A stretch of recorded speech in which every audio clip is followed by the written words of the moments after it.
고린도전서 7장 25절부터 31절까지 저와 여러분이 한 절씩 교독하겠습니다.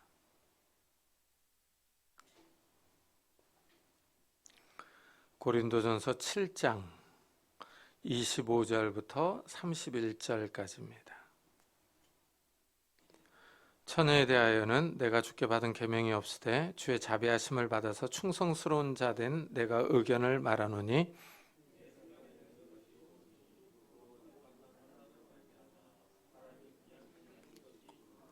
내가 아내에게 매였느냐 노이기를 구하지 말며 아내에게서 노였느냐 아내를 구하지 말라.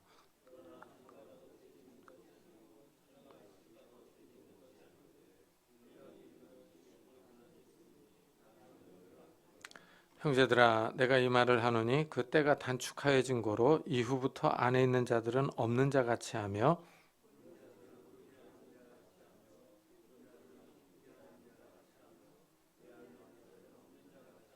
다 같이 세상 물건을 쓰는 자들은 다 쓰지 못하는 자 같이 하라. 이 세상의 외형은 지나감이니라. 아멘. 이 바울의 삶을 지배하는 원리는 종말론이에요. 이 바울은 주님께서 오실 날을 고대하면서 살아갑니다. 이런 종말론의 시각으로 모든 삶을 바라보는 겁니다. 먼저 바울은 결혼에 대해서 부정적이지 않습니다. 그렇지만 독신을 선호합니다. 이래서 아직 결혼하지 않은 젊은 여성들에게 이렇게 권면을 합니다. 처녀에 대하여는 내가 주께 받은 계명이 없으되 주의 자비하심을 받아서 충성스러운 자가 된 내가 의견을 말하노니 하고 시작합니다. 지금 바울이 하는 권면은 주님의 명령이 아니라 바울의 의견이라는 겁니다. 결혼하지 않은 여성이 꼭 지켜야 하는 명령은 아닙니다. 바울이 개인적으로 바라는 것입니다. 바울은 결혼하지 않은 여성이 그냥 지내는 것이 좋다 하고 말합니다. 내 생각에는 이것이 좋으니 곧 임박한 환난으로 말미암아 사람이 그냥 지내는 것이 좋으니라. 이 바울은 결혼보다는 독신이 낫다는 겁니다. 결혼에 대해서 많은 사람이 하는 말은 결혼은 해도 후회하고 안 해도 후회한다 하고 말합니다. 어느 쪽을 선택하든지 후회가 있다고 합니다. 이래서 사람들은 어차피 후회할 거 결혼하고 후회하는 것이 더 낫다 하고 말을 합니다. 그러나 사도 바울은 결혼하지 않는 것이 낫다고 말합니다. 그 이유로 임박한 환난을 들고 있습니다. 참 이 임박한 환란이요. 이 표현을 보면 상당히 그 환란이 다가올 것 같은 그런 느낌을 받습니다. 근데 이 단어는 또 현재의 고난, 현재의 필요 이렇게도 번역이 돼요. 그래서 이렇게 번역하는 영어 성경들이 있습니다. 그러니까 이 현재의 고난 그러면 현재의 위기를 강조하는 겁니다. 이렇게 해석을 하면 결혼 생활에서 오는 삶의 고난으로 이해할 수가 있습니다. 그런데 우리 성경은 이제 임박한 환난으로 번역을 하고 있어요. 이것은 좀 읽어보면 문맥에 잘 맞습니다. 왜냐하면 뒤에 보면은 때가 단축하여진 고로 하는 표현이 나오기 때문입니다. 여기서 이제 사도 바울의 사고를 볼 수 있는 거예요. 사도 바울은 종말론적인 사고를 가지고 살아갑니다. 이것은 예수님의 말씀에 충실한 태도입니다. 예수님은 그러므로 깨어 있으라 어느 날에 너희 주가 임할는지 너희가 알지 못함이니라 하셨습니다. 깨어 있으라 그러더니 또 준비하고 있으라 이렇게 얘기를 합니다. 이러므로 너희도 준비하고 있으라 생각하지 않은 때 인자가 오리라 하셨습니다. 예수님은 재림을 준비하는 태도로 깨어 있으라 준비하라 하고 말합니다. 예수님의 재림이 당장이라도 일어날 것처럼 생각하고 살라는 의미입니다. 예수님의 재림 때 깨어있어 잘 준비한 사람이 하나님 나라에 들어가기 때문입니다. 그러나 준비하지 못한 사람은 하나님 나라에 들어가지 못하고 영원히 타는 유황불못에 들어가서 고통을 당합니다. 구원을 받지 못합니다. 바울은 이런 예수님의 그 종말론의 말씀을 결혼 생활에 적용을 하는 거예요. 재림을 생각하면서 준비하는 태도로 살아가라는 겁니다. 결혼하면 삶에 절실하게 필요한 것들이 있습니다. 현실의 삶에 매여 있지 말고 예수님의 재림을 생각하며 깨어있는 삶을 살라는 것입니다. 이것을 보면 사도 바울은 정말 하늘나라를 사모한 사람입니다. 하지만 이런 태도가 모든 사람에게 필요한 것은 아닙니다. 지난 시간에도 언급했지만 결혼 제도는 하나님이 만드셨습니다. 결혼을 통하여 후손이 번식하며 이들 가운데 예수를 믿어 구원받는 사람들이 나옵니다. 따라서 결혼은 부정한 것이 아니며 죄를 짓는 것도 아닙니다. 이것은 사도 바울도 인정을 합니다. 결혼해도 죄 짓는 것은 아닙니다. 결혼해도 아무런 문제가 되지 않습니다. 그렇지만 사도 바울은 종말을 준비하는 이상적인 삶의 태도를 제시합니다. 독신으로 하나님을 더 잘 섬기는 것이 낫다 하고 말합니다. 참 사도 바울은 정말 철저하게 하나님을 사랑하며 이 주님의 복음을 증거하려고 노력했던 사람이다 하는 것을 여기서 알 수가 있습니다. 이렇게 사도 바울을 따라갈 수 있다면 독신으로 지내도 상관없습니다. 바울과 같이 생각한다면 결혼하지 않아도 상관없습니다. 바울은 독신을 선호합니다. 그렇지만 외골수적인 태도를 보이지는 않습니다. 내가 아내에게 매였느냐, 노이기를 구하지 말며 아내에게 노였느냐, 아내를 구하지 말라 하고 말합니다. 이미 결혼한 사람은 이혼을 생각하지 말라 하는 겁니다. 그렇지만 아직 결혼하지 않았으면 결혼을 생각하지 말라고 말합니다. 참 이것을 보면 바울은 어느 쪽을 선택하든 그 사람의 자유다 하는 것을 말합니다. 바울은 결혼을 인정합니다. 그런데 이제 여기서 재미있는 표현은 매였느냐 노였느냐 하는 겁니다. 이 매다라고 하는 표현이요, 이건 묶여 있는 것이죠. 묶여 있는 것으로 자유가 없습니다. 결혼을 구속으로 보고 있습니다. 이 표현이 맞습니다. 결혼하면 상대 배우자에 대한 의무와 책임이 있습니다. 또한 자녀들이 생기면 꼼짝없이 매이는 것입니다. 이전에 아빠 힘내세요, 우리가 있잖아요 하고 노래하는 광고가 있었습니다. 아이들은 귀엽고 사랑스럽습니다. 아이들이 기쁨과 즐거움을 줍니다. 그렇지만 아이들을 양육해야 할 책임과 의무도 있습니다. 결혼 생활에 양면이 있습니다. 자녀들이 주는 기쁨이 크지만 양육의 의무를 감당해야 합니다. 그리고 또 자녀들을 또 잘 키워도 또 아이들은 자기 개성이 있어서 교과서대로 부모가 바라는 대로 커주지 않기도 합니다. 이 사도 바울이 매였느냐 노였느냐 이런 표현을 사용을 해요. 결혼하면 매이게 되는 겁니다. 그러나 결혼하지 않으면 자유가 있습니다. 혼자 자유롭게 살 수 있습니다. 혼자 살면 편합니다. 하지만 불같이 타는 성욕을 절제해야 합니다. 그리고 외로움을 참아야 합니다. 독신으로 살면 이것이 어렵습니다. 바울은 독신을 선호하지만 결혼을 반대하지 않습니다. 이래서 바울은 결혼은 죄가 아니다 라고 선언을 합니다. 그러나 장가가도 죄짓는 것이 아니요 처녀가 시집가도 죄짓는 것이 아니로되 이런 이들은 육신의 고난이 있으리니 나는 너희를 아끼노라 하고 말합니다. 참 이것을 보면 사람은 자유롭게 결혼할 수 있습니다. 그러나 문제는 육신의 고난이 있습니다.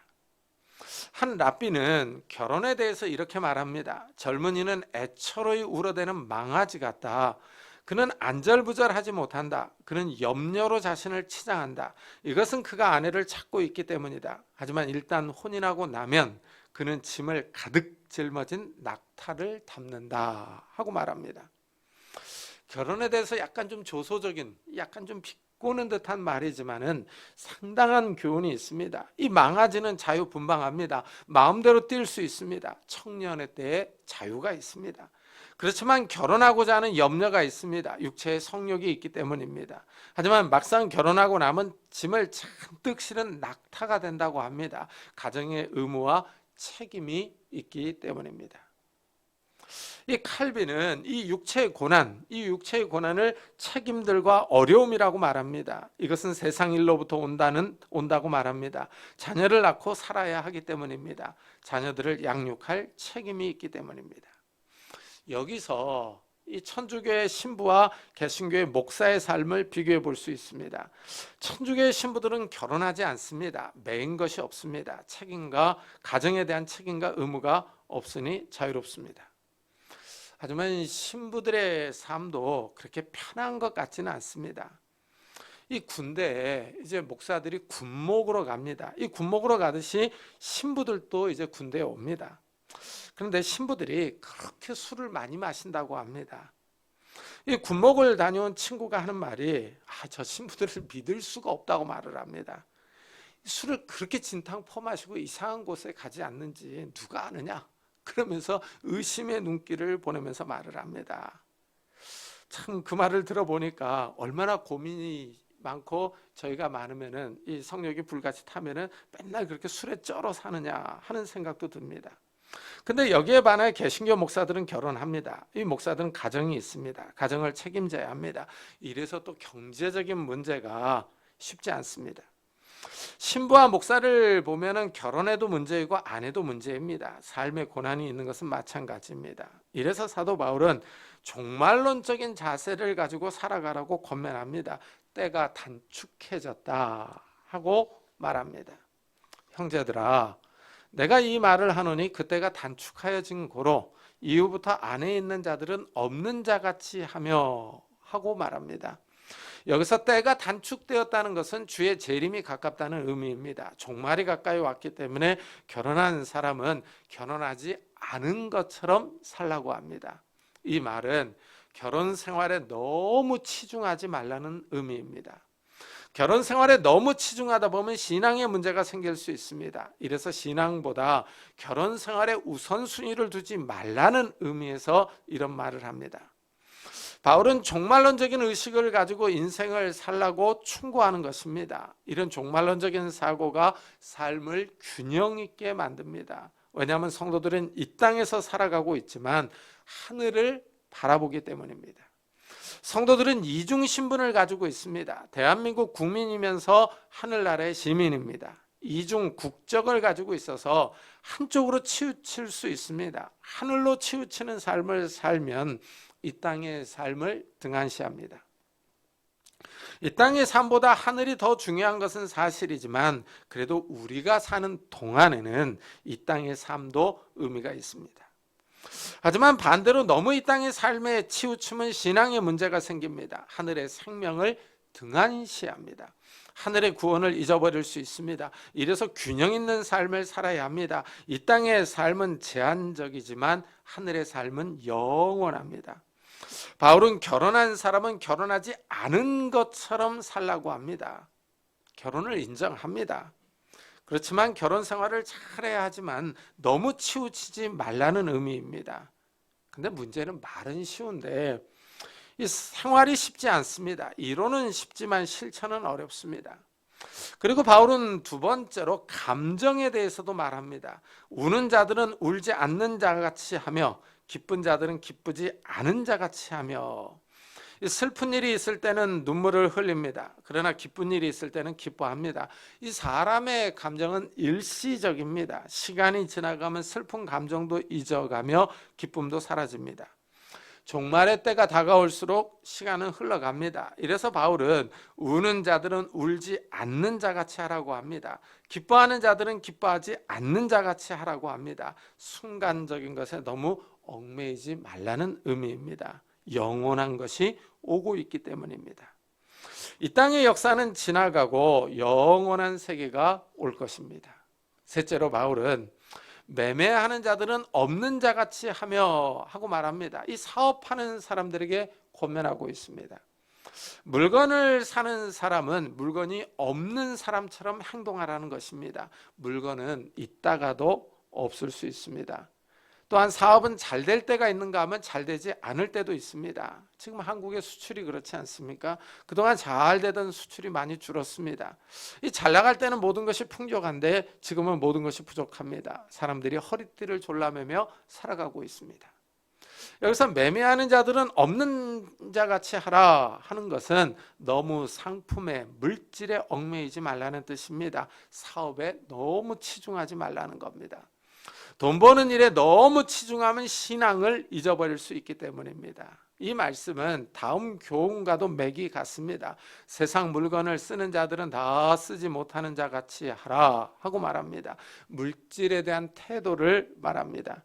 이 세상에 너무 집착하지 말라는 겁니다. 이 세상을 너무 사랑하지 말라는 의미입니다. 사실 우리가 세상의 물건을 다 쓰고 살 수는 없습니다. 세상 물건을 다 쓸 정도로 사람이 오래 살지도 못합니다. 이 바울의 권면을 잘 따라 살려면은 욕심을 절제합니다. 사람의 욕심이 무섭습니다. 물질 욕심을 절제하지 못하면 삶이 망가질 수 있습니다. 최근 부동산 사기가 계속 나옵니다. 쉽게 돈을 벌려는 사기꾼들의 탐욕이 다른 사람의 삶을 고통 속으로 몰아넣고 있습니다. 사람은 이 세상에서 한계가 있습니다. 생명이 유한하기 때문입니다. 사람들이 건강하게 사는 것 같고 100세를 말하지만 80이 넘어가면 언제 죽을지 장담할 수가 없습니다. 사람이 약합니다. 하나님이 부르시면 가야 합니다. 그런데 이 세상 물건을 다 쓰고 가려는 것처럼 집착하는 사람들이 있습니다. 죽을 것을 염두에 두지 않고 살아가는 사람들입니다. 이 땅에서 천년만년 살 것처럼 생각하는 어리석은 사람들입니다. 바울이 결혼했지만 결혼하지 않은 것처럼, 물질이 있지만 없는 것처럼 살라고 하는 이유가 있습니다. 이 세상이 다 지나갈 것이기 때문입니다. 이 세상의 외형은 지나감이라 하고 그 이유를 밝힙니다.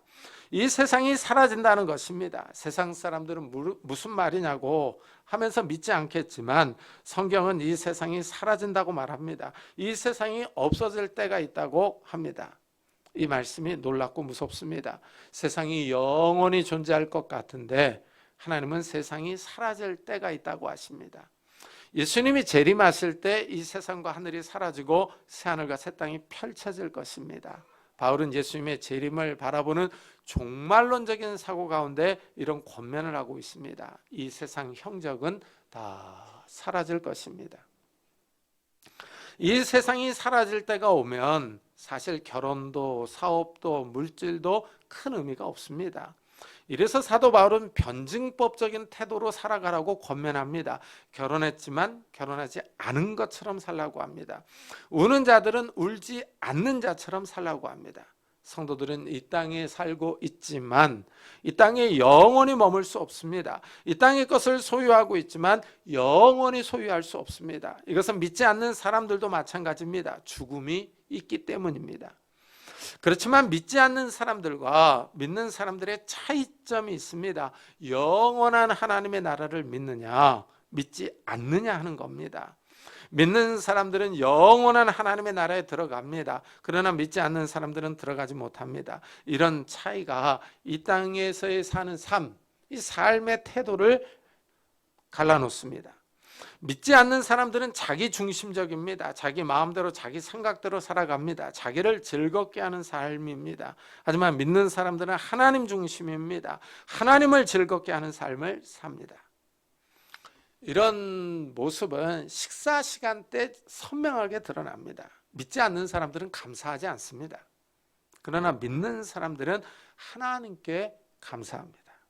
참, 하나님께서 나에게 이 식탁을 주신 것을 감사하고 건강을 주신 것을 감사하고 살아있는 것을 감사하고 하나님의 나라를 주신 것을 감사하는 겁니다. 이 감사가 이 믿는 사람들과 믿지 않는 사람들의 차이를 쫙 갈라놓습니다.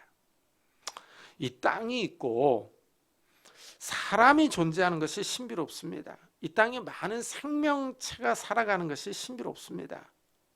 이 땅이 있는 것처럼 하늘나라도 존재합니다. 이 땅에 생명이 있듯이 하늘에 영원한 생명이 있습니다. 이 세상은 다 지나간다는 사실을 기억하면서 영원한 하나님 나라를 소망하며 살아가는 성도님들이 되시기를 예수 그리스도의 이름으로 축복합니다.